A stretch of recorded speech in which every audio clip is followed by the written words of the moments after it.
এখন থেকে এই মেধা নিরীক্ষিতাটা মেধাগুলো ডিসাইড করবে কে বা কারা, কোন ছবি কতটা ভালো না ভালো কি ডিসাইড?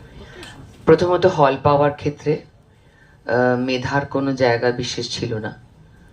সেখানে যেটা ছিল সেটা হচ্ছে কার কতটা পরিচয় এবং কার হাত কতটা লম্বা, কার পৌঁছ কিতনা দূর তক, সেসব তো থাকবে না।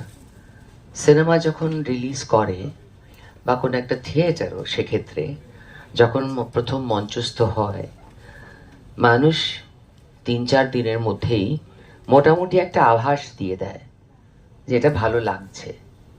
ভালো লাগছে একে একে একের মুখে একে কথা শুনে সেই সিনেমাটা নিজের মনেই পথ চলতে থাকে এবং মানুষের কাছে জনপ্রিয় হয়। অনেক দামি দামি বিশাল বড় বড় হোর্ডিং করবার সামর্থ্য সকলের থাকে না, আর সেরকম প্রয়োজনও পড়বে না। সেরকম একটা কোটি কোটি টাকা দিয়ে এভাবে প্রমোট করার আর বোধহয় প্রয়োজনও পড়বে না। এটাই আমাদের কাছে বিশাল একটা শান্তির বিষয়।